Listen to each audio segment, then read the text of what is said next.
सभी विद्यार्थियों का हृदय से स्वागत आभार।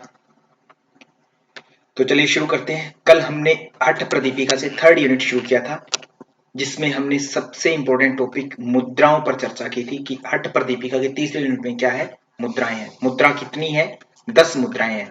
तो यहां से एक प्रश्न बन जाता है कि हठ प्रदीपिका में मुद्राओं का वर्णन किस अध्याय में, किस चैप्टर में किया गया है?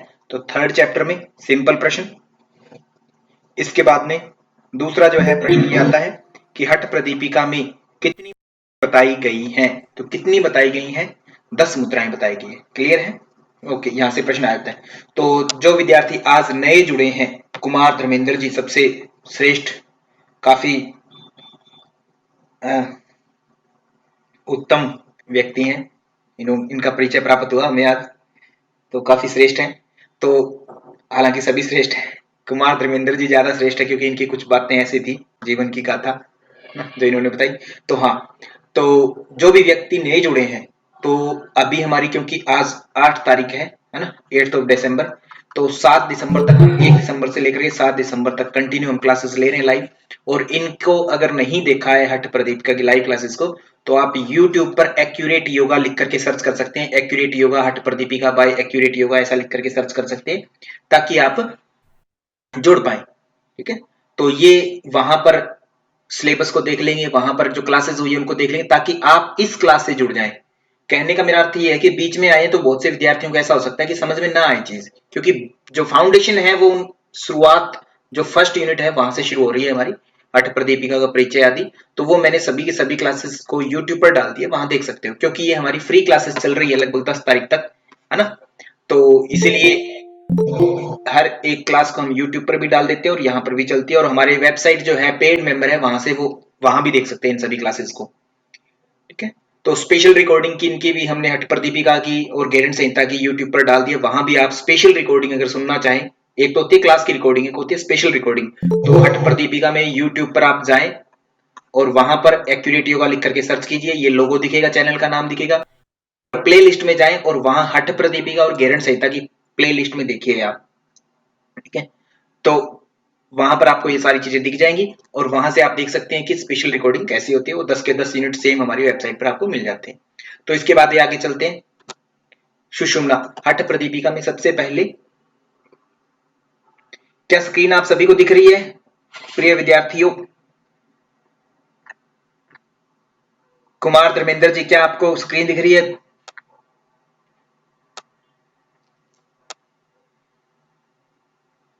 ओके, ठीक है।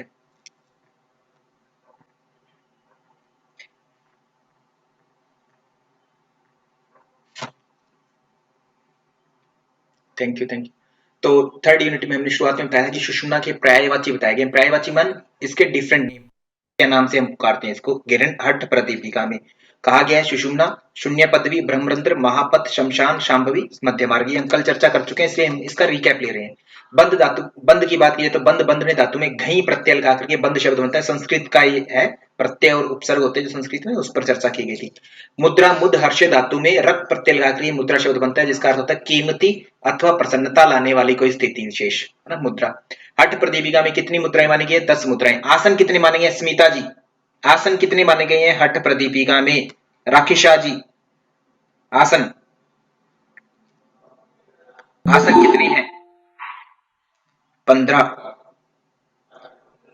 ओके, ठीक है, तो 15 आसन है। इसमें अगर हम और देखें तो चतुरंग योग में, चतुरंग योग जो है किसकी देन है? स्वामी स्वात्माराम जी की। कहा? ठीक है, हठ प्रदीपिका में। तो ये यहां से प्रश्न आ सकता है, ये ध्यान रखेंगे एक एक चीज।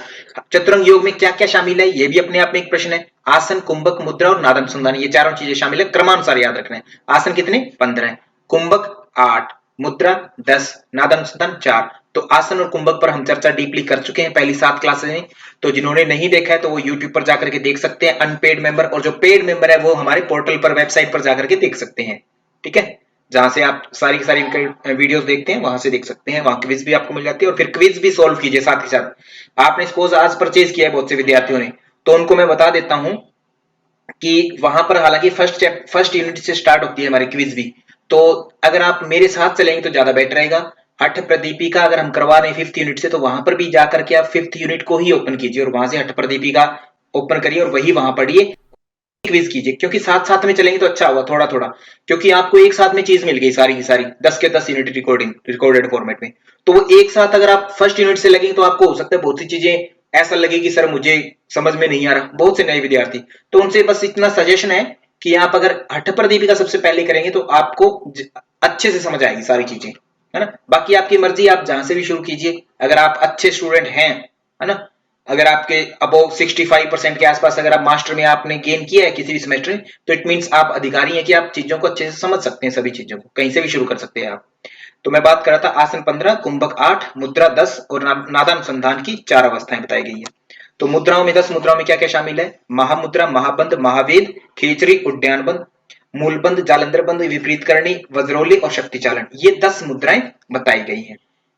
ठीक है, के बाद में अगर बात करें, सबसे इंपॉर्टेंट बात मैं नए विद्यार्थियों को ये भी बता देता हूं कि बंधों को हमेशा मुद्राओं के अंतर्गत काउंट किया जाता है, जितने भी बंध है मुद्राओं में काउंट किया जाता है। आगे बात करें महामुद्रा, जानुशीरासन के समान होती है महामुद्रा। इसमें स्पेशली जो बताया जाता है, महाक्लेश आदि दोषों का नाश होता है महामुद्रा के अभ्यास से। इसमें मृत्यु भय नाश होता है, पथ्य अपथ्य नहीं रहता कुछ भी, नीरस भी रस युक्त हो जाती है वस्तुएं, विष भी अमृतुल्य हो जाता है, और क्षय, कुष्ठ, गुदावर्त, गुलम, अजीर्ण, ये सभी इन रोगों का नाश होता है। तो क्षय माने तपेदिक अथवा टीबी, है ना, ट्यूबरक्लोसिस जिसको हम बोलते हैं, कुष्ठ माने चर्म रोग, गुदावर्त माने कब्ज आदि, गुलम माने अफारा, वायुगोल आदि, अजीर्ण माने अपच आदि। तो ये सभी रोगों का नाश कौन करता है? महामुद्रा करती है। तो ये आप ध्यान रखेंगे यहाँ पर।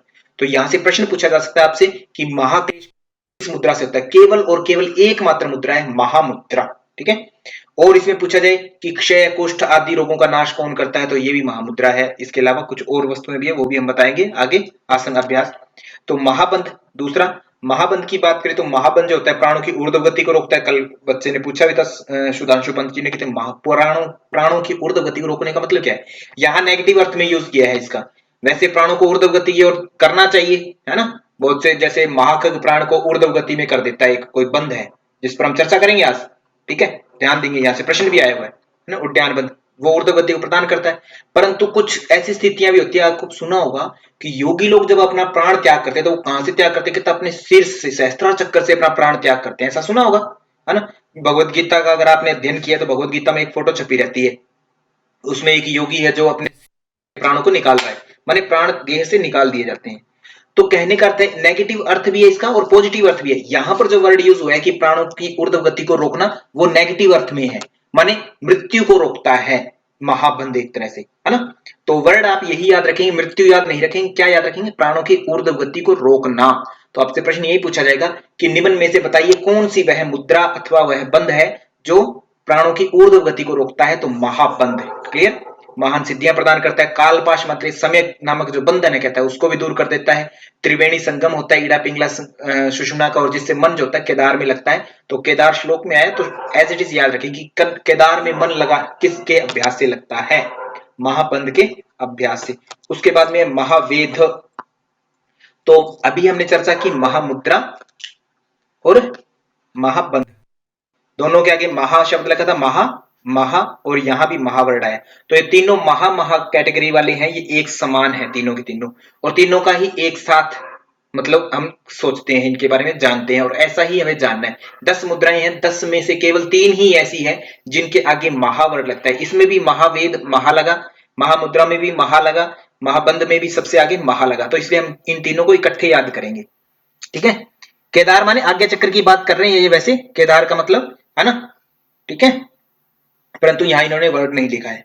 ओके, तो आगे देखिए, महा वर्ड लग रहा है तीनों के आगे। तो जैसे कहा है, एग्जाम्पल दिया, बहुत ही प्यारा एग्जाम्पल है और इंपॉर्टेंट है ये, एज इट इज एग्जाम्पल देकर के प्रश्न पूछा जाता है ना। कहते जैसे स्वस्थ कहा गया है महावेद के लिए, कहते जैसे एक रूपवती सुंदर स्त्री होती है, कहता कितनी भी सुंदर क्यों ना हो, कहते वो प्राप्ति नहीं हो सकता उससे, मतलब इस संतान की प्राप्ति नहीं हो सकती जब तक पुरुष से मिलन ना हो, है ना। तो ऐसी काय कहता रूपवती नारी, कहते पुरुष के बिना जैसे फलहीन है, फल नहीं दे सकती, वैसे ही महामुद्रा और महाबंध दोनों के दोनों महावेद के बिना अधूरे हैं। तो आपसे प्रश्न ऐसे ही पूछा जाएगा, है ना। एक क्यूसीआई या वाईसीबी में तो यह प्रश्न पूछा भी जा चुका है ऑलरेडी कि जैसे रूपवती नारी स्त्री पुरुष के बिना अधूरी है, वैसे ही बताइए कि कौन सी मुद्रा किसके बिना अधूरी है। तो महावेद के बिना महामुद्रा और महाबंध अधूरे हैं। तो ध्यान रखना है, कॉमनली आपको ऑप्शन कुछ भी मिले तो महावर्ण, महा के बिना महा अधूरे हैं, महा महा, इन तीन के आगे महा लगा तो इन्हीं का संगम है, बस इतना ध्यान रखना, एग्जाम में भूलो ही नहीं कभी भी। फिर कहा इससे लाभ जो है तीनों इंपॉर्टेंट, वलितम पलितम वेपग्न, ये तीन लाभ होते हैं इसे महावेद के सबसे इंपॉर्टेंट। बस आपसे हमेशा आज तक दो ही चीजें पूछी जाएंगी और कोई प्रश्न नहीं बनता कि रूपवती नारी के बिना, जैसे रूपवती नारी जैसे पुरुष के बिना फलहीन है, वैसे ही महावेद के बिना महामुद्रा महाबंध अधूरे हैं। एक प्रश्न याद से बना इस लाइन से। दूसरा प्रश्न आपका बनेगा कि महावेद के लाभ क्या है, वलितम पलितम वेपग्न, तीन लाभ हैं, ये तीनों इंपॉर्टेंट है। बाकी महान सिद्धि प्राप्ति ऐसा कॉमन लाभ से प्रश्न नहीं आता, ये सबसे इंपॉर्टेंट है, डिफरेंट है और केवल यहीं पर हमें देखने को मिलते हैं और एक जगह और हमें देखने को मिलेंगे, तो ध्यान रखेंगे वहां पर क्या नाम दिया, वलितम पलितम और वेपग्न।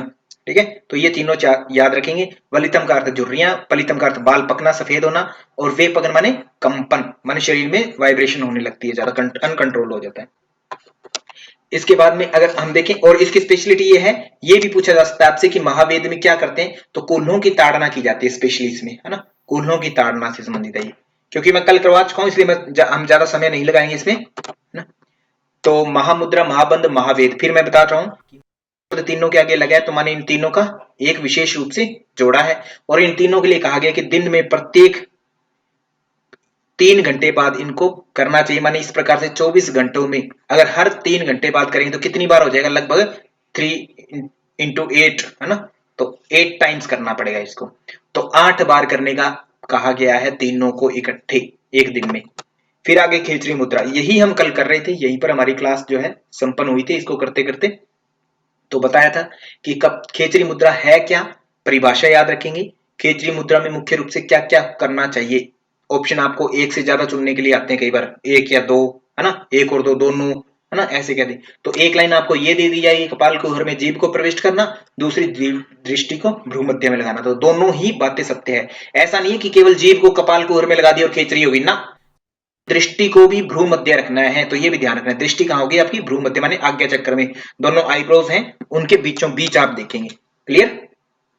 और खेचरी के बारे में सबसे इंपॉर्टेंट, सबसे श्रेष्ठ मुद्रा है खेचरी मुद्रा, छेदन, चालन और दोहन करते हैं इसमें, तीनों क्रम याद रखेंगे, छेदन, चालन और दोहन। आपसे पूछा जा सकता है ऐसे, जैसे इस बार आया था एक प्रश्न था साइकोलॉजी का, है ना, क्या प्रश्न था, कहते मेमोरी के सेकंड पार्ट क्या होता है, सेकंड चरण बताइए, मतलब याददाश्त जो मेमोरी हम रखते हैं, याद बनाते हैं, उसका सेकंड चरण क्या होता है, तो उसमें क्या था, स्टोरेज आपका ऑप्शन था, है ना, 2020 में आया। देखिए मैं समझाने की कोशिश कर रहा हूं, आप समझ रहे हैं इस चीज को, साइकोलॉजी की बात कर रहे हैं माफी चाहूंगा, तो साइकोलॉजी की बात करें तो यहां पर स्टोरेज बात आई, तो इससे पीछे क्या आया था, अगर हम 2019 की बात करें तो उसमें क्या क्वेश्चन पूछा था इन्होंने, कहते मेमोरी चरण बताइए, उसमें क्या होता है 3 चरण में, ESR, मैंने इस तरीके से फॉर्मूला बताया था आप लोगों को, ई से एनकोडिंग,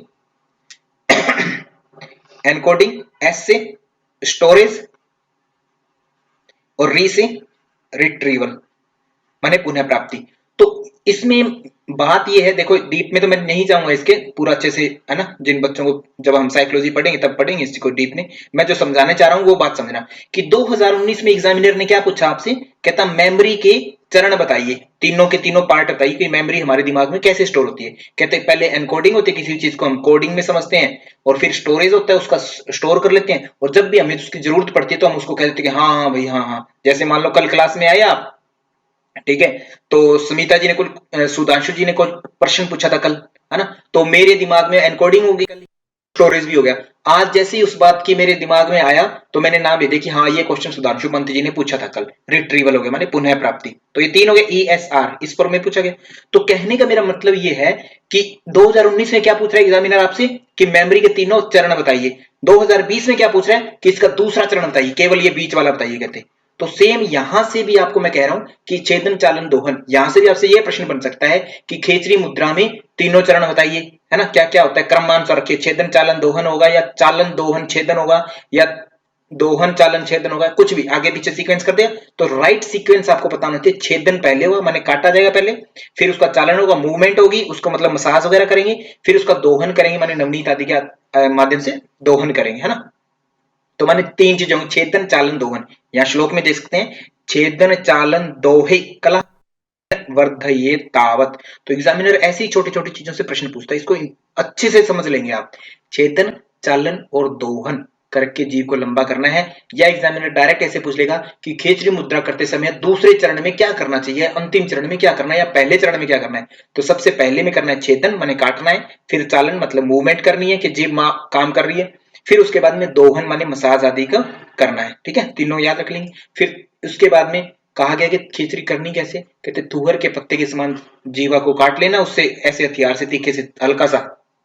ये मैं कल डिस्कस कर चुका हूँ डीप में, इसलिए मुझे ज्यादा मैं नहीं जाऊंगा इस डीप में, गहराई में। तो और मसाज के लिए कहा था कहता सैंधव माने नमक और हरड़ चूर्ण, इन दो से इसकी मसाज कर लेनी चाहिए जीभ की। और ऐसे 6 महीने तक कहते जीवा बंद जो होता है आपका नीचे वाले इससे होता है जो, वो कट जाता है। ठीक है, बंद, जिससे जीभ जो होती है फ्री हो जाती है और पहुंचने लगती है, बाहर निकाल के आपके माथे के आईब्रोज के बीच में भी टच करने लगती है, इतनी लंबी हो जाती है, इससे कहते हैं, है ना। और फिर वो उसको अंदर की अंदर ही मोड़ करके हम कपाल कुहर मतलब इसमें लगा देते हैं ऊपर, जिससे हमें रसों की प्राप्ति होती है डिफरेंट डिफरेंट। तो इससे कहते हैं विश्व व्याधि जरा मृत्यु आदि का नाश हो जाता है। यहाँ से प्रश्नों की अगर बात करें तो सबसे पहला प्रश्न यहाँ से आता है कि खेचरी मुद्रा के अभ्यासी जो होता है उसको कर्म में लिप्त नहीं होता कभी भी। वो कर्म में लिप्त नहीं होने का मतलब है कि निष्काम भाव में आ जाता है, निष्काम भाव से काम करने लगता है।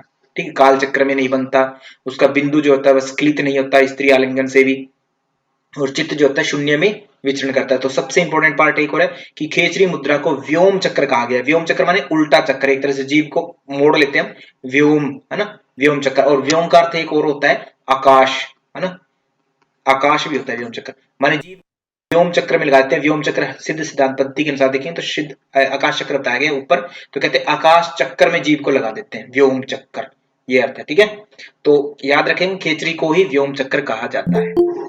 आगे हम बात करें गौमांस भक्षण, तो कल मैंने बात क्लियर की थी कि खेचरी मुद्रा के रिगार्डिंग गौमांस भक्षण की बात आती है, जिसका अर्थ नेगेटिव नहीं है पॉजिटिव ही है ना। देखने में लगता है कि गौमांस भक्षण माने गौ का मांस खाना, बट इसमें गौ कौन है वो हमें जानना जरूरी है कि गौ कौन है। गौ है जिह्वा, जिह्वा को गौ का है, और भक्षण का मतलब है कि तालू के अंदर जीव को जब हम लगा देते हैं तो वो है भक्षण करना।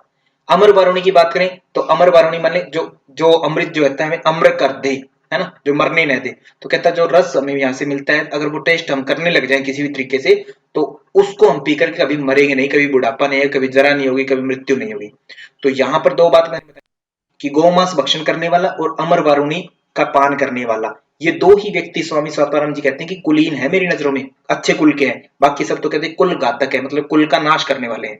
तो यहां से ये प्रश्न फिर पूछा जा सकता है आपसे कि हठ प्रदीपिका के अनुसार कुलीन किसे कहा गया है, अमर वारुणी करने वाले को, पान करने वाले को, और गौमांस भक्षण करने वाले को। जिसमें गौमांस भक्षण करने का अर्थ करें तो गो का अर्थ क्या है जीवा, और मांस भक्षण का अर्थ है तालू में प्रवेश करवाना जीव को यहाँ से। ठीक है, तो ये ध्यान रखें गौमांस भक्षण का पॉजिटिव अर्थ है, नेगेटिव नहीं है। अमर वारुणी की बात करें तो जो रस हमें टेस्ट मिलता है उसका, गौमांस भक्षण करने से लाभ क्या होता है, महापातक नष्ट हो जाता है। महापातक का अर्थ है ब्रह्म हत्यारा, सुरापान करने वाला, चोरी करने वाला, गुरु पत्नी के साथ अवैध संबंध रखने वाला, ये चार। और इन चारों के साथ जो संबंध रखता है पांचवा, है ना, इनका जो मित्र होगा, कहता है वो सब महापातक के अधिकारी है, मतलब पापी होते हैं। ठीक है, तो उनका कहते हैं महापाप भी नष्ट हो जाता है गौमांस भक्षण करने से, कहते हैं।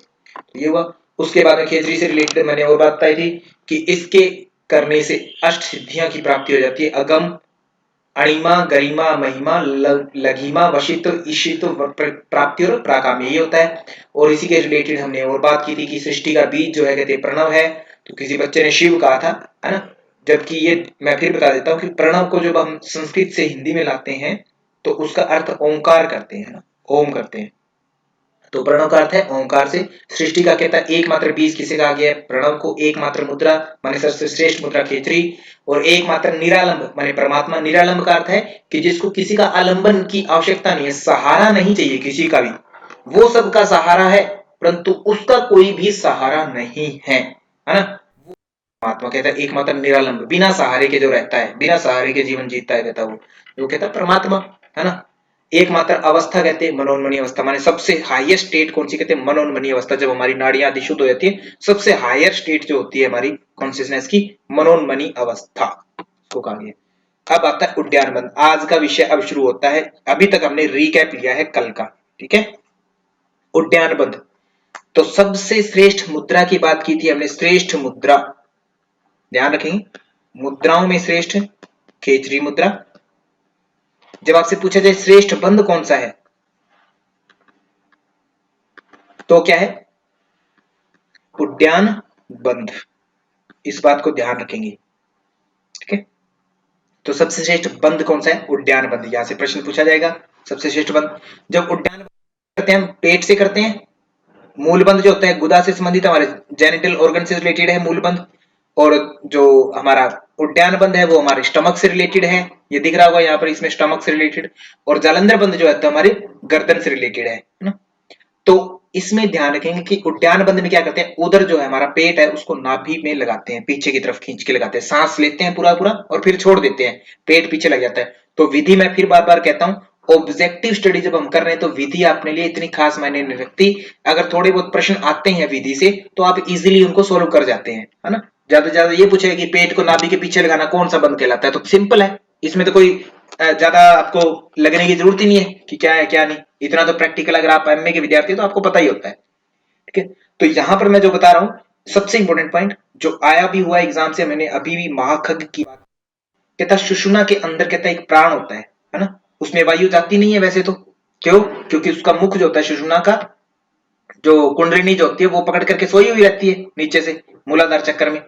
जब उसमें वायु जाती नहीं है तो उसमें, इसका मतलब उसमें प्राण जो होता है रुका हुआ रहता है, और उसी प्राण को कहा है यहाँ महाखग प्राण, है ना। तो महाखग नामक कहता प्राण है, उसको इसके द्वारा उठाया जाता है, इसलिए इसको उद्यान कहते हैं, क्योंकि महाखग प्राण उड़ने लगता है इसके कारण, है ना। महाखग प्राण उड़ने लगता है, इस कारण से इसको उद्यान बंद कहते हैं। तो यहां से ये प्रश्न पूछा गया था कि किस प्राण के माध्यम से, है ना, महाखग नामक प्राण को ऊपर उठाया जाता है या उड्डयन करवाया जाता है, माने उड़ाया जाता है ना।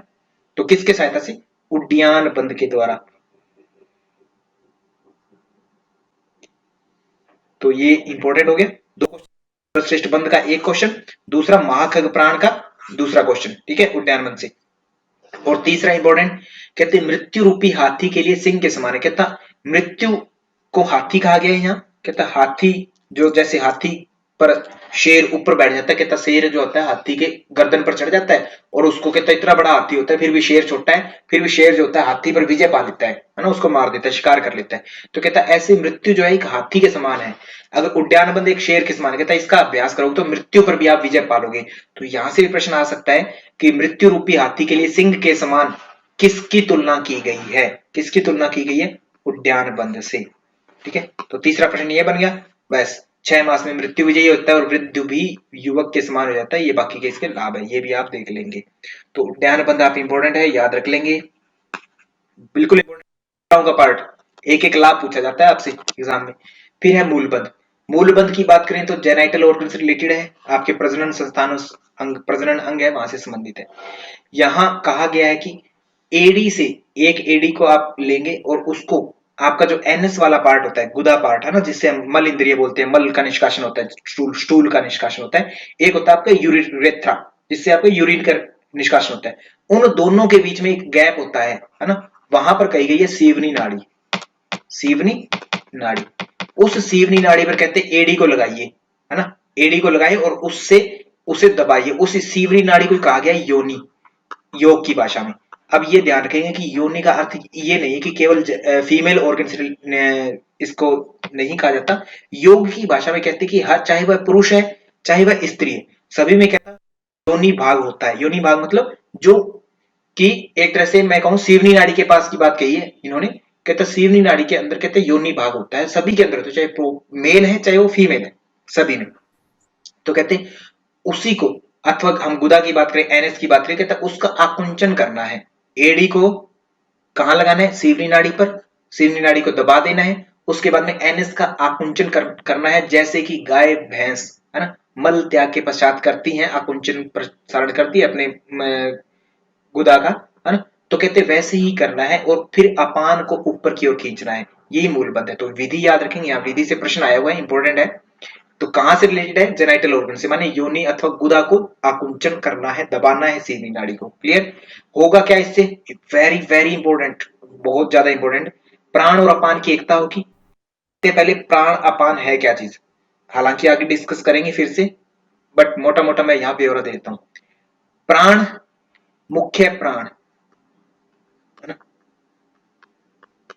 ये 5 प्रकार से है। एक तो अपने ही नाम से है, प्राण के नाम से, दूसरा है अपान के नाम से, तीसरा है उदान, चौथा है समान और पांचवा है व्यान।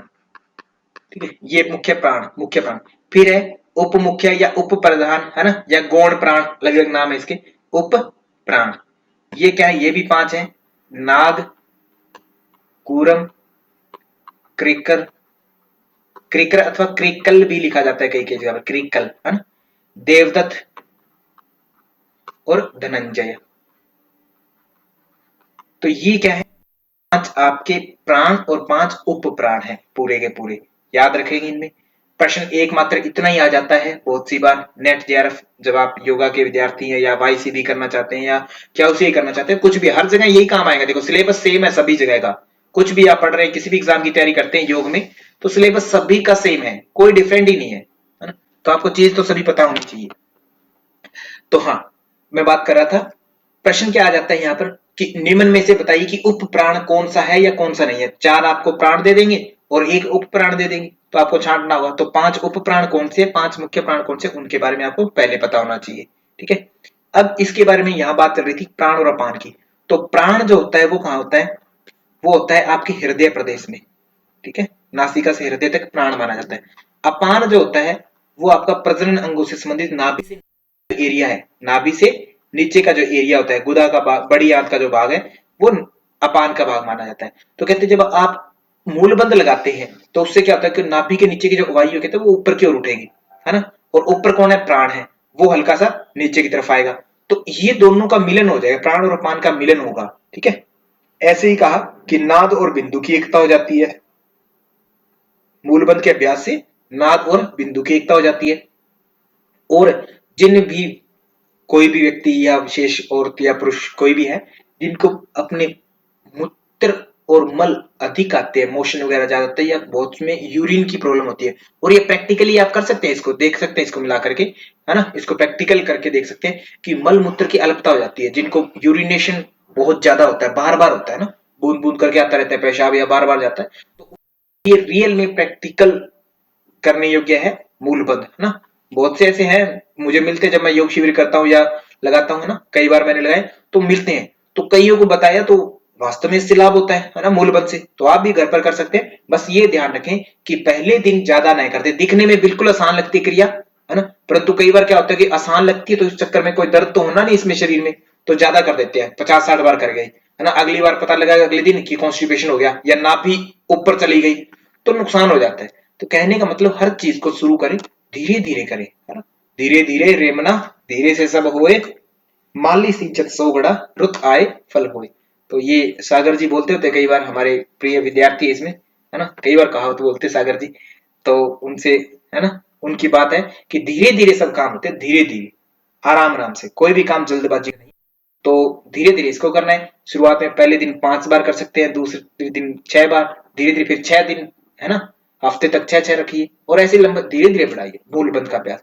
तो मलमूत्र की अलपता हो जाती है, वृद्ध भी युवा के समान शरीर में अग्नि प्रज्वलित होती है और कुंडलिनी जागरण हो जाती है, ब्रह्म नाड़ी में प्रविष्ट कर जाती है। ब्रह्म नाड़ी क्या है, देखो आपके रीढ़ की हड्डी जो वर्टिब्रल कॉलम है उसमें हम कहते हैं कि स्पाइनल कॉर्ड है।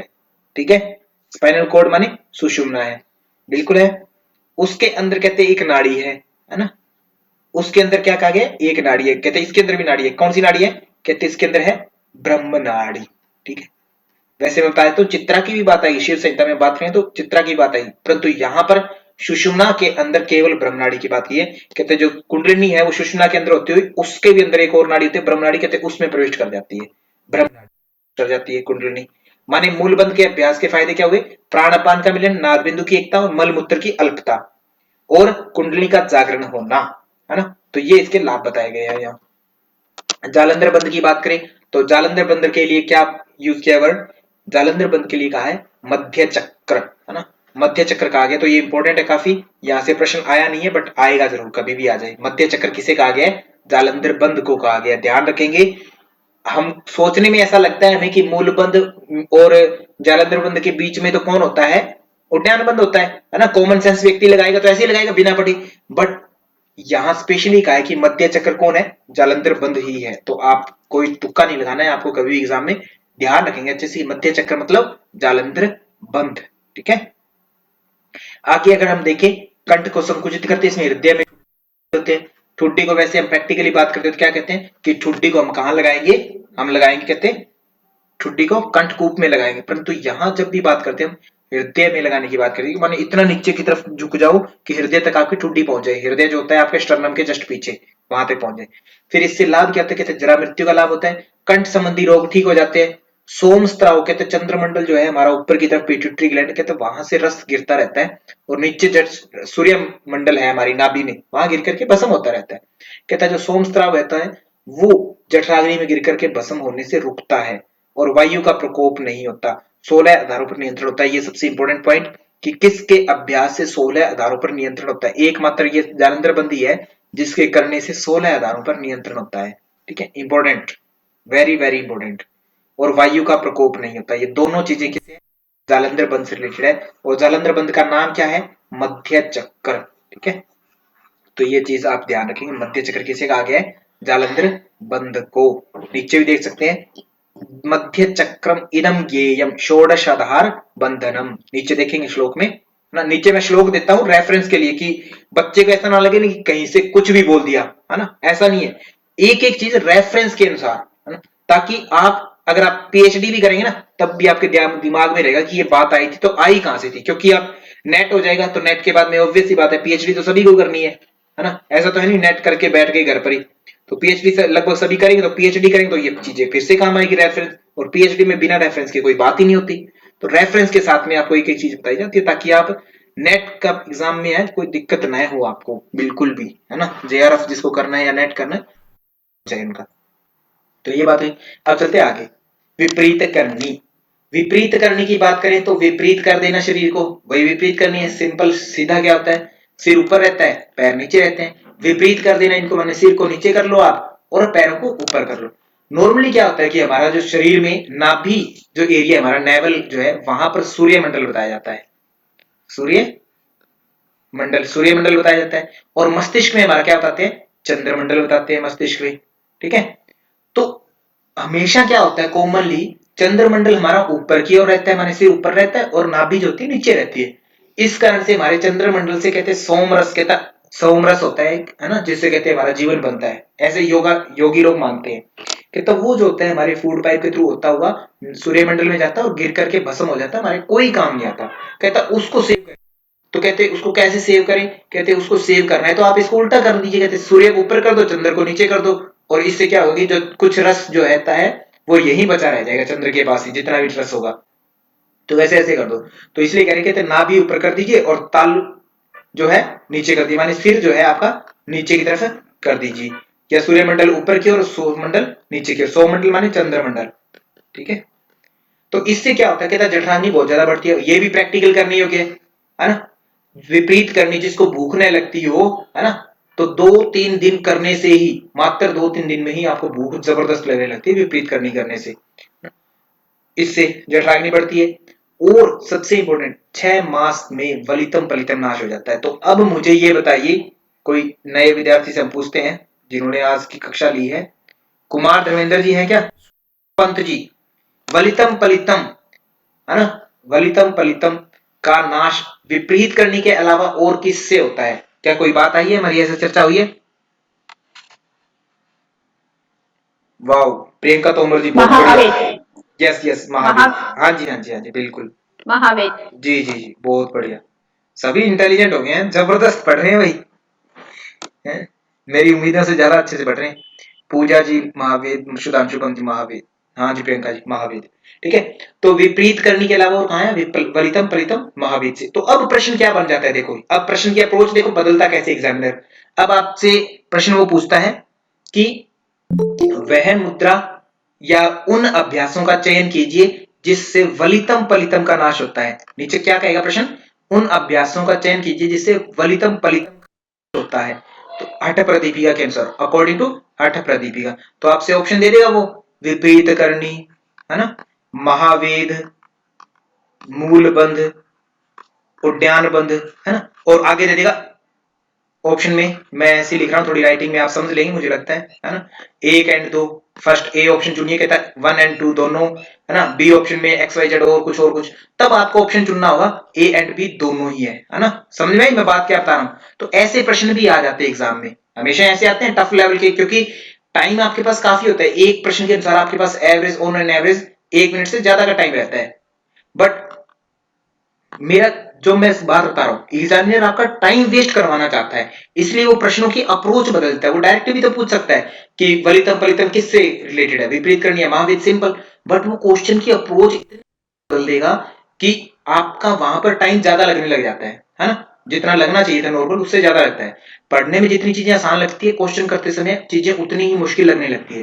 तो इसीलिए आपको साथ में क्विज का भी अभ्यास होना चाहिए, या फिर पीवाईक्यू जितने भी करवाए हैं मैंने, है ना, तो उनको करिए, सेल्फ करिए, सारे पीवाईक्यू माने प्रीवियस ईयर क्वेश्चन सभी अपने आप करिए, डाउनलोड कीजिए कहीं से भी, है ना। या नहीं कर सकते तो यूट्यूब पर बहुत सी वीडियो है, सभी ने बना रखी है, बहुत से चैनलों ने, उनकी देखना चाहे वो देखें, या फिर एक्यूरेट योगा जो हमारा चैनल है, यहाँ से हमने वीडियो बना रखी है प्रीवियस ईयर क्वेश्चंस की डीप एक्सप्लेनेशन के साथ, वो देखना चाहते हैं तो वहां से देख सकते हैं। वो सबसे जरूरी फाउंडेशन है, नींव जो होती है ना हमारे घर की, है ना, तो वो पूरे घर को खड़ा करने के लिए जरूरी है, उसके बिना हम सोच नहीं सकते। तो सेम हमारा पीवाईक्यू जो है हमारी नींव है, भविष्य का जो एग्जाम है ना, उसकी नींव क्या है, प्रीवियस ईयर क्वेश्चन। मैंने अभी बताया था मेमोरी वाला क्वेश्चन का एग्जांपल देकर के कि 2019 में एग्जामिनर ने क्या पूछा कि तीनों चरण बताओ, 2020 में पूछ लिया कि कोई एक बताओ इनमें से। कहने का मतलब अगली बार जो क्वेश्चन आना ना, तो पिछले के आधार पर आएगा क्वेश्चन। साउंड डिस्टरबेंस, क्या आवाज में दिक्कत हो रही है क्या ज्यादातर बच्चों को? ओके, ठीक है। तो हाँ, आवाज में दिक्कत हो रही है। अभी ठीक है। ओम,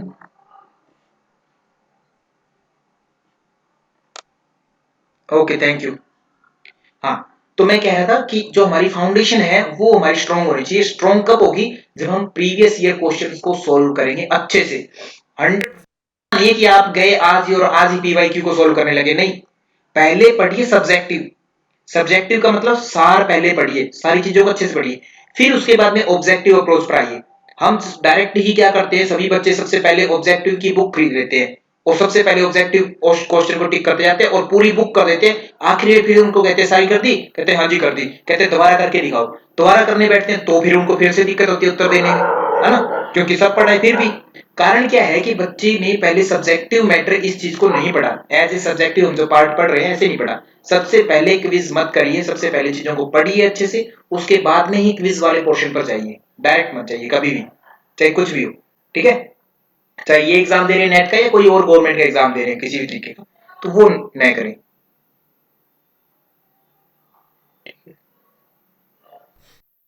हाँ, तो बात कर रहे थे वलितम पलितम की, तो वलितम पलितम में एक तो विपरीत करनी हुआ, और कौन सा हुआ, महावेद। तो यहां पर अब एक प्रश्न और पूछा जा सकता है आपसे। प्रश्न क्या आ गया, आपसे आ गया कि वलितम पलितम तथा वेपघ्न में लाभ किस के अभ्यास से होता है। ऑप्शन दे दिया, विपरीत करनी, महावेद, है ना, मूलबंध और उद्यान बंध, यही ऑप्शन दे दिए सेम। अब एग्जामिनर क्या खेलेगा आपके साथ, फिर से नया खेल खेलेगा। ऑप्शन देगा, कूट लिखे होते हैं ना, है ना, वो कूट चयन करने होते हैं, तो वहां पर ऑप्शन आपको फिर से दे देगा, एक और दो दोनों, 1 and 2 बोथ। पहले में ए 1 ओनली, ओनली 1 मतलब, सी में 2 ओनली, डी में उपरोक्त सभी, ऑल, ऑल ऑफ अबव, ठीक है। तो अब यहां क्या चूज करना होगा, अब देखो वलितम पलितम के साथ में वेपघन वर्ड भी दे दिया। क्या वेपघन यहां आया, वेपघन आया था केवल और केवल महावेद में। तब आप क्या चूज करेंगे, यहां पर जो ऑप्शन चूज करना होगा आपको, महावेद ओनली होगा। क्यों होगा, क्योंकि वेपघन भी साथ में दे दिया। वेपघन, वलितम पलितम तो है, विपरीत करने का बिल्कुल है, कोई डाउट नहीं है, बट वेपघन भी पूछ लिया। और ऑप्शन में भी हमें दे दिया कि क्या ओनली 2 हो सकता है, हाँ ओनली 2 हो सकता है, तो माने ओनली 2 ज्यादा इसमें सटीक उत्तर बैठेगा। तो ये अप्रोच भी आपको रखनी है, इस चक्कर में बहुत से बच्चे गलत कर जाते हैं प्रश्न को। तो ये मैं समझाने चाह रहा था कि प्रश्न पूरा पूछा क्या गया है वो आप ध्यान से पढ़ो, है ना। एक एक पॉइंट यहाँ से प्रश्न बनते हैं, ठीक है। तो इस तरीके से आपका प्रश्न बन सकता है और ये हार्ड लेवल है काफी, तो ये प्रश्न आपको आने चाहिए, है ना। हार्ड है तो इसका मतलब ये नहीं कि सर हम नहीं कर सकते कभी, तो ये भी आने चाहिए आपको। और बाद में ये कहा है कि विपरीत करनी फलितम फलितम में लाभकारी केवल हठ प्रदीपिका के अनुसार, और हठ प्रदीपिका के अनुसार महावेद जो है वलितम फलितम तथा वेपगन तीनों में लाभकारी है। पॉइंट हो गया क्लियर। दूसरी बात, विपरीत करनी का अभ्यास करने से प्रतिदिन एक याम तक अभ्यास करने से मृत्यु विजयी हो जाता है साधक। मृत्यु विजयी का अर्थ है माने मृत्यु को जीत लेता, माने जो आपका सोमरस होता है वो खराब नहीं होता सूर्यमंडल में गिर करके जीत लिया। एक याम का अर्थ क्या है वो आपको क्लियर मैंने कल बता दिया था। एक याम का अर्थ है एक पहर, प्रहर बोलते हैं हिंदी में, जिसका अर्थ क्या है 3 घंटे। माने 3 घंटे अगर विपरीत करने का कोई अभ्यास करता है प्रतिदिन तो वो मृत्यु को भी जीत लेता है, इतना तगड़ा हो जाता है वो साधक, ठीक है। वज्रोली मुद्रा कोई इंपॉर्टेंस नहीं रखती है फिलहाल, बस अभी तक कोई प्रश्न नहीं आया इससे, यहाँ से अभी तक कोई प्रश्न नहीं आया। इंपॉर्टेंट रखता है तो क्या प्रश्न बन सकता है यहाँ इतना ध्यान रखेंगे। यहाँ पर पहली बात, हठ प्रदीपिका के अनुसार वज्रोली मुद्रा के क्या लाभ है ये पूछ सकता है, क्योंकि लाभ इसके बहुत ज्यादा है तो इसको पूछने की संभावना वैसे तो बहुत ज्यादा कम है। फिर भी अगर लाभ होगा तो क्या होगा, बिंदु जो होता है बिंदु स्खलित नहीं होता, बिंदु का रक्षण होता है, नंबर 1 बात, ठीक है। दूसरी बात अगर बात कीजिए तो वज्रोली के कितने प्रकार बताए गए हठ प्रदीपिका के अनुसार, 2 प्रकार बताए गए हैं। वज्रोली के 2 प्रकार कौन से बताए गए हैं ये पूछ ले तो सहजोली और अमरोली, ये 2 बताए गए हैं। सहजोली जो मुद्रा है वह किसका प्रकार है, वज्रोली का। अमरोली भी वज्रोली का प्रकार है। सहजोली किस नाड़ी से संबंधित है, वशवर्तिनी नाड़ी या स्वाधीन नाड़ी अथवा चित्रा नाड़ी, वशवर्तिनी नाम दिया इन्होंने एग्जामिनर ने, ग्रंथकार ने इसके श्लोकों में, ठीक है। तो वशवर्तिनी नाड़ी से इन्होंने इसकी कहा है कि इससे संबंधित है सहजोली। तो इसके बारे में काफी सारा लंबा चौड़ा देख सकते हैं एग्जाम में, तो जो मेन पॉइंट है वो मैंने आपके लिए रखे हैं जो आपके लिए एग्जाम में सहायक सिद्ध होंगे, बस नेट जिनसे आपका हो जाएगा, क्योंकि सब्जेक्टिव तो हमें करनी नहीं है।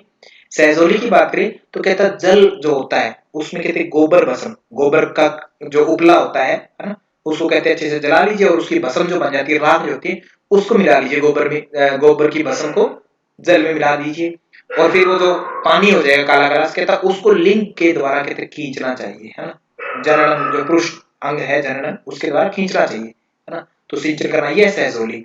और अमरोली की बात करें इन शॉर्ट में, और अमरोली की बात करें तो नासिका प्रदेश से जो हमारा रस निकलता है ना, देखो नासिका से हमारा रस निकलता है ये ध्यान रखेंगे। तो जो है ना सोच करके अजीब लगता है, परंतु जो रस निकल रहा है वो अगर उसमें मिट्टी डस्ट पार्टिकल आदि न मिले तो उसके योगी लोग हैं उसको यूज करने के लिए बोलते, कहते उसका पान कीजिए, कहते उसको निकलने वाले जो प्रथम धारा होती है कहते उसका पान कीजिए, उसको अमरोली मुद्रा कहते हैं। तो अब मैं पहले प्रार्थना कर देता हूँ सभी से, तो कोई भी व्यक्ति ऐसा करेगा नहीं जो भी यहाँ पर चीज लिखी गई है ना, ऐसा कुछ भी करेगा नहीं, क्योंकि ये अलग वे में होती है, सारी सारी चीजें होती है जो अलग वे में होती है, ठीक। तो अमरोली जो होती है नासिका प्रदेश से स्रावित रस का पान करना, ठीक है।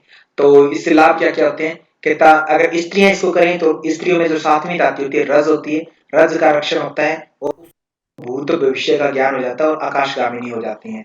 इससे अगर पुरुष करे तो देह सिद्धि हो जाती है, माने शरीर पर विजय हो जाती है और बिंदु रक्षण होता है, और बिंदु रक्षण अगर होता है तो उससे शरीर में सुगंध आने लगती है। और यह मुद्रा कही जाती है कि वज्रोली जो मुद्रा है कहता भोग भोगने वालों के लिए भी कहता मुक्तिदायक है, भोग भोगते हुए भी कहते सभी भोग भोगते हुए भी मुक्तिदायक कही जाती है वज्रोली मुद्रा। नेक्स्ट है शक्ति चालिनी मुद्रा, शक्ति का चालन करने वाली शक्ति चालिनी, 2 शब्द है इसमें शक्ति चालिनी में, शक्ति प्लस चालन, है ना। तो ध्यान रखेंगे शक्ति प्लस चालन माने शक्ति चालिनी मुद्रा, और इसी को कहा जाता है कुंडलिनी जागरण करने वाली मुद्रा। तो अब आपसे ये पूछा जा सकता है कि हठ प्रदीपिका के अनुसार कुंडलिनी जागरण करने वाली मुद्रा कौन सी है, चाहे किसी के ग्रंथ के अनुसार पूछा है तो शक्ति चालिनी को ही कुंडलिनी करने वाली मुद्रा कही जाती है। ये बात क्लियर, कुंडलिनी जागरण करने वाली मुद्रा शक्ति चालिनी, ये बात क्लियर हो जानी चाहिए, इंपॉर्टेंट है, एग्जाम में ध्यान रखना है कि कुंडली जागरण करने के लिए एक ही मुद्रा बताई जाती है शक्ति चालिनी, क्योंकि शक्ति प्लस चालन, शक्ति का चालन करना, ठीक है। अब शक्ति प्लस चालन मैंने वर्ड यूज किया अभी, तो शक्ति वर्ड किसका नाम है? शक्ति वर्ड जो है पर्यायवाची है कुंडलिनी का। यहां पर हम देखेंगे कुंडली शक्ति के पर्यायवाची, कुंडली के पर्यायवाची कितने सारे दिए नीचे एग्जामिनर ने, कहते कुटिलांगी कुंडलिनी, कुटिलांगी कुंडलिनी, भुजंगी शक्ति ईश्वरी, कुंडली अरुंधति च इते शब्दः पर्यायवाचकः। कहते हैं ये सारे सारे कहते हैं पर्यायवाची है कुंडलिनी के। ठीक है, तो अब यहाँ कुटिलांगी एक वर्ड हुआ, दूसरा कुंडलिनी हुआ, तीसरा भुजंगी हुआ। भुजंगी माने भुजंग कहते हैं सांप को, है ना, और कुंडली जो होती है दिखने में कहते हैं सांप की तरह ही होती है, तो भुजंगी कह दिया। शक्ति माने मेन हमारी शक्ति है ये। ईश्वरी कह दिया, कुंडली कह दिया, कुंडली माने कुंडली फॉर्म में रहती है, जैसे जलेबी जो होती है उस तरीके से कुंडली हुए रहती है, सांप जैसे कुंडली मार के बैठता है वैसे होती है। अरुंधति बोल दिया, और बालरंडा, है ना, बालरंडा माने बाल मतलब जो बचपन में, और रंडा मतलब जो विधवा जो शब्द होता है उसका एक लोकल भाषा में जो शब्द बोला जाता है ना, तत्सम और तद्भव जो शब्द होते हैं उसमें यूज किया जाता है। तो बाल रंडा जो मतलब बचपन में ही जो कहते हैं विधवा है, जब भी हम शरीर में पैदा हो चुका है हमारा शरीर, इट मीन जो कुंडलिनी है वो शिव से दूर है ना, शक्ति जो है शिव से दूर है, तो मतलब बचपन में जो कहते हैं विरह अवस्था में रहती है बाल रंडा यूज किया। ओके, तो कुंडलिनी के बारे में ये चीज होगी, ये पर्यायवाची याद करेंगे। सर आवाज साफ नहीं आ रही। ओम, आवाज साफ नहीं आ रही।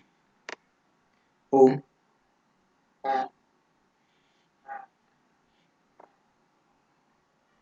क्लियर है क्या तेजेंद्र जी अभी आवाज? ठीक,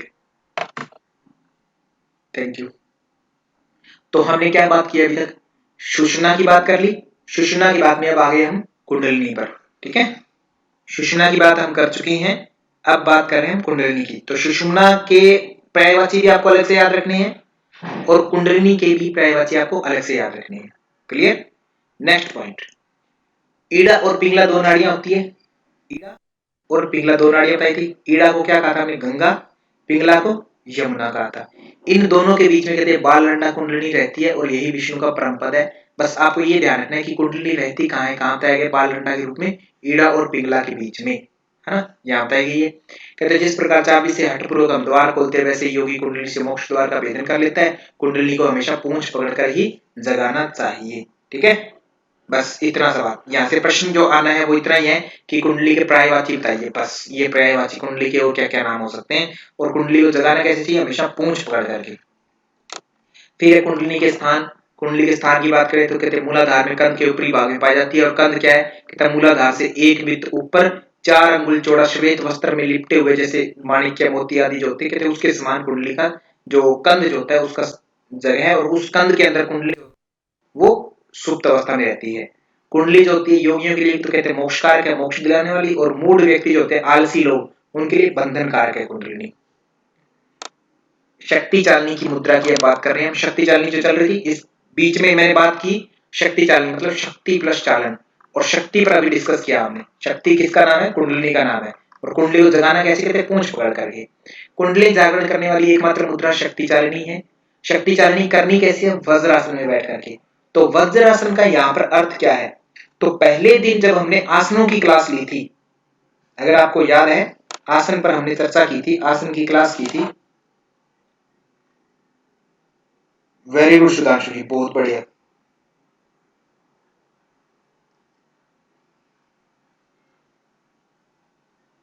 बहुत बढ़िया पूजा जी। हाँ?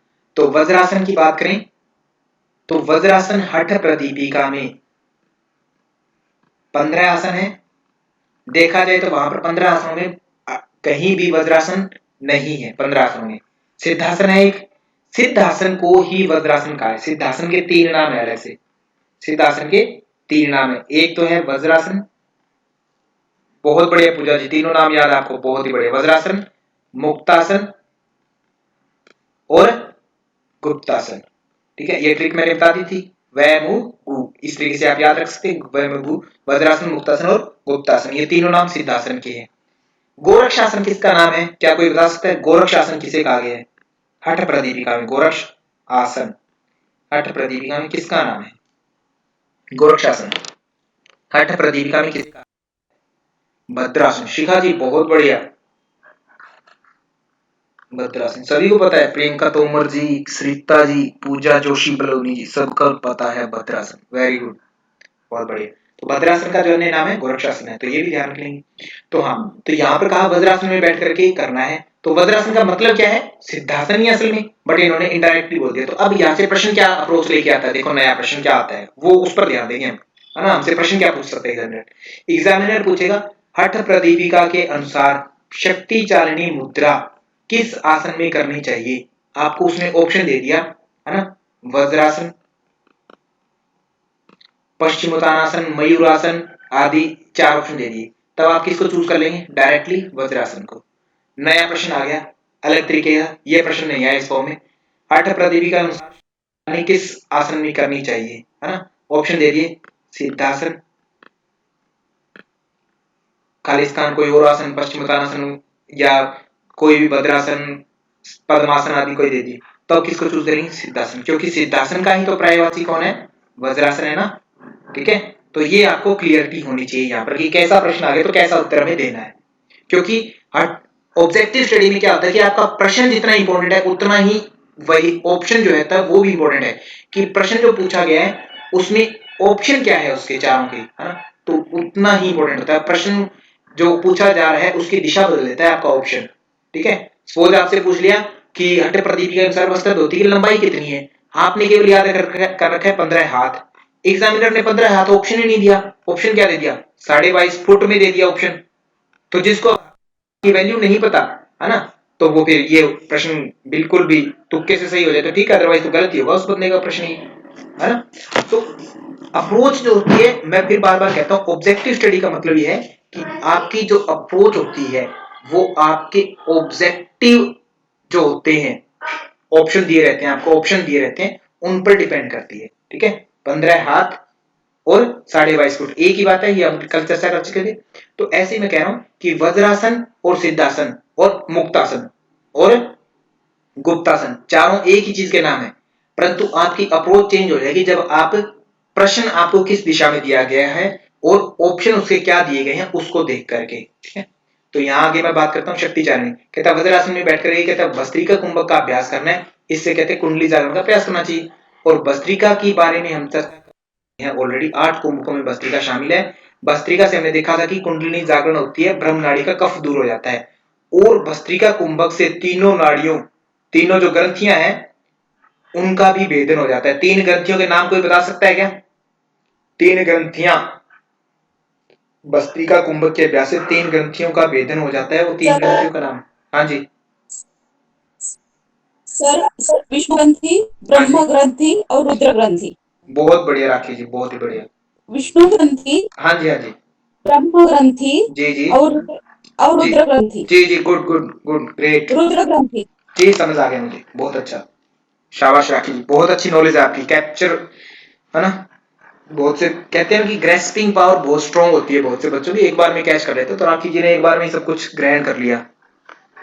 तो बहुत श्रुति परंपरा चल रही है, इधर से हम बोल रहे हैं और वो ग्रहण कर रहे हैं और तुरंत याद कर रहे हैं, इसी को श्रुति परंपरा कहते थैंक यू सर। हैं। Okay okay, thank you sir. Welcome. Thank you sir. Okay, इसी को श्रुति परंपरा बोलते हैं हम, कि सुना और बस याद। और इसलिए वेदों को भी श्रुति कहा जाता है, आपको पता होगा, वेद मतलब श्रुति ग्रंथ। क्यों? क्योंकि वेदों की परंपरा ऐसी थी शुरुआत में, कहते जैसे जैसे गुरु बोलता था वैसे वैसे शिष्य रख लेते थे, सारी सारी चीज आगे वो अपने शिष्यों को बता देते थे, आगे आगे चलती रहती थी, श्रुति परंपरा के माध्यम से जो चला, है ना। तो ये अच्छी है अप्रोच आपकी काफी, बस इसका ध्यान रखना कि आप लोगों को याद जो है लंबे टाइम तक रहे, बस ये ध्यान रखना है।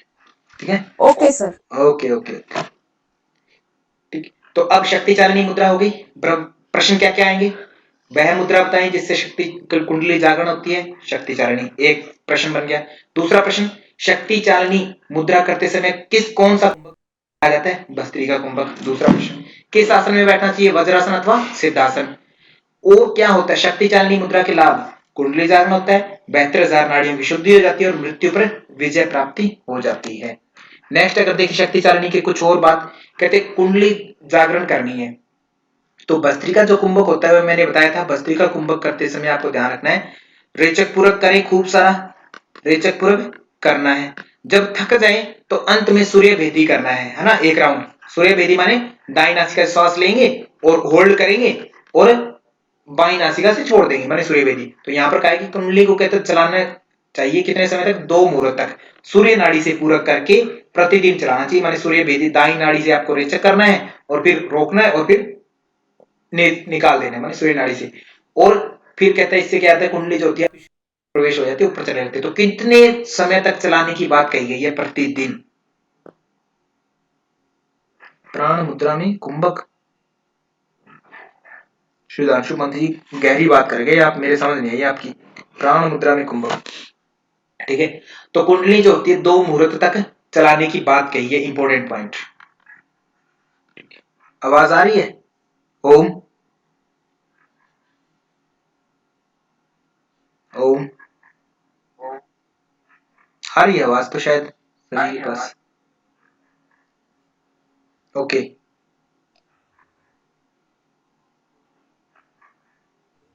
सर वॉइस बिल्कुल क्लियर आ रही है, आप कंटिन्यू कीजिए। Okay, thank you so much.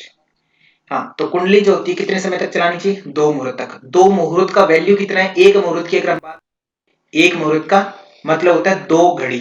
Sir आवाज नहीं आ रही। आवाज आ ही नहीं रही।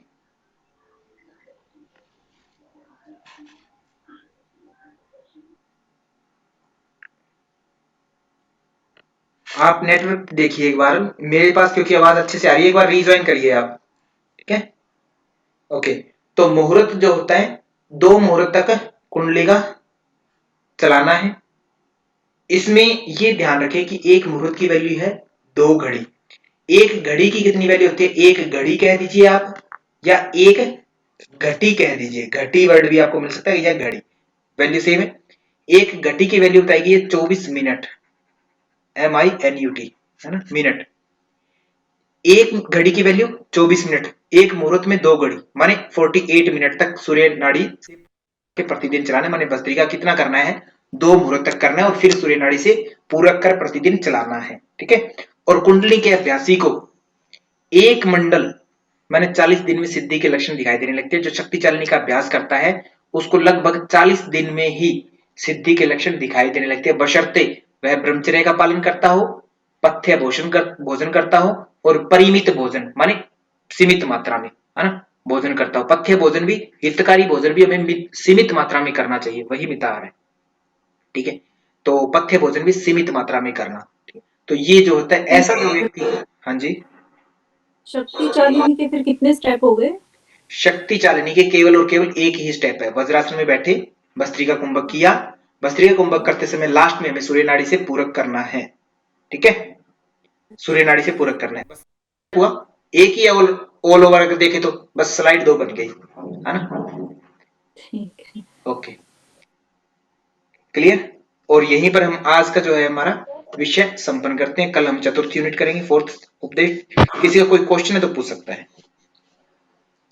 सर मुझे एक थोड़ा सा कंफ्यूजन है, जो आपने ये बताया अभी शक्ति चालिनी में जी पूजा जी, कि पहले वज्रासन फिर भ्रस्ते का कुंभक और फिर लास्ट में सूर्य नाड़ी से पूरक। जी तो सर ये जो आपने बताया ना, एक मुहूर्त 2 घड़ी, ये जी, वाला आपने क्या मतलब ओके, ठीक यही है, जो प्रोसेस है हाँ जी हाँ जी। ये ये देखिए करना है अब सर एक मुहूर्त एक अब दिन में? अब इसको समझिए, वज्रासन में बैठना है, ठीक है, नंबर 1 वज्रासन में बैठना जी है, भस्त्रिका कुंभक करना है। भस्त्रिका कुंभक करने की आपको विधि अच्छे से पता होनी चाहिए, रेचक पूरक करना है। जब थकान आ जाए तब दाई नासिका से श्वास सूर्य में। लेंगे, होल्ड करेंगे और बाई से निकाल देंगे। इसका अर्थ है सूर्य नाड़ी से पूरक करना, ठीक है, इसका अर्थ ये है, ठीक है। तो कहते हैं ये जो राउंड है, ये भस्त्रिका वाला जो राउंड है, ये आपको कितना टाइम करना है, कहते हैं 2 मुहूर्त करना है, ठीक है, माने 48 इंटू 2, है ना, 96 मिनट तक करना है। क्लियर होगी बात? जी सर, जी हाँ, सर। ठीक है। तो ये सूर्य नाड़ी से पूरक करने का मतलब है, क्योंकि श्लोक में सूर्य नाड़ी वर्ड यूज किया है तो, है ना, तो मैंने इसलिए यहाँ सूर्य नाड़ी एज इट इज रख दिया। तो इसका पूरा अर्थ जो निकलता है, अगर हम 2-3 श्लोक दिए गए वहां पर अगर उनको मिलाएं तो उसका अर्थ निकलता है भस्त्रिका कुंभक, ठीक है। कितना टाइम करना है, तो अब प्रश्न क्या पूछा जाएगा, जैसे सरिता जी ने प्रश्न पूछा, कहते कितना टाइम करना है भस्त्रिका, तो 2 मुहूर्त करने की बात कही है। शक्ति चालनी करते समय 2 मुहूर्त तक कुंडली जागरण करने के लिए ये जो आपका भस्त्रिका अभ्यास करना है, अथवा मैं ये कहूं कि सूर्य नाड़ी से पूरक करके कुंडली को चलाना है 2 मुहूर्त तक। ठीक है, ये इसका अर्थ हुआ। हाँ जी, डन। सर ये तो जैसे 1 डे का हुआ, हाँ 1 डे हाँ का 96 मिनट्स जी हुआ। जी, सेकंड तो डे फिर। ऐसा मतलब, हाँ तो ऐसा हाँ, कब तक करना है? सेकंड डे, थर्ड डे, मतलब फोर्थ डे और फिर ये 40वें दिन में 40 डे हो जाएंगे 40 जब डेज, आपको पूरे, अच्छा। है ना, जिसको एक मंडल वर्ड यूज किया है, कहता है उस टाइम आपको सिद्धि के लक्षण दिखाई देने लगेंगे। ये उसकी बात कही है। ओके सर, ठीक है, ठीक ओके। है। हाँ जी, और कोई? और 46 मिनट कंप्लीट करने के लिए कितने दिन पहले से प्रैक्टिस करनी चाहिए? 96 मिनट कंप्लीट करने के लिए बेसिक सारी की सारी अत्यान आपको नीड करनी पड़ती है, पूरी पूरी अत्यार प्रयास वहां से लेकर के आपको शुरू होना पड़ता है। अब हम थर्ड यूनिट में आ चुके हैं। इट मींस आपको 2 यूनिट है वो पूरे के पूरे आपको आने चाहिए पहले प्रैक्टिकली, है ना, ये अर्थ है। अब उससे पहले कितने दिन होने चाहिए वो साधक पर डिपेंड करता है। ठीक है, 96 मिनट बहुत मुश्किल। हाँ जी, बिल्कुल मुश्किल है, और ये करना मत, कोई भी मत करना, मेरी रिक्वेस्ट है आप सभी से। सांसें ओके सारी निकल जाएंगी। ठीक है, तो किसी हेलो और? सर। हाँ जी, हेलो। हाँ जी वेप बोलिए। वेपन क्या है? वेपन वलितम पलितम और वेपन क्या है? वेपग्न, ये वेपन। राखी जी। ओके, तो वेपगन का अर्थ है कंपन। आपको जब हमने ओके। महावेद मुद्रा बताई थी, तो वलितम का मतलब झुर्रियां माने बुढ़ापा, पलितम का अर्थ है पकना, है ना, बाल पकना। वेपगन का अर्थ क्या है? कंपन, शरीर में कंपन होने लगता ओके है। ठीक है, उसको बोलते हैं ओके सर। वेपगन। Okay sir. Okay, done. Okay sir, thank you. Okay, thank you. So thank you to all. अब करते शांति पाठ। ॐ द्यौः शान्तिरन्तरिक्षं शान्तिः, पृथिवीः शान्तिरापः शान्तिरोषधयः शान्तिः, वनस्पतयः शान्तिर्विश्वे देवाः शान्तिः, सर्वं शान्तिरेव शान्तिः, सामा शान्तिरेधि। ॐ शान्तिः शान्तिः शान्तिः।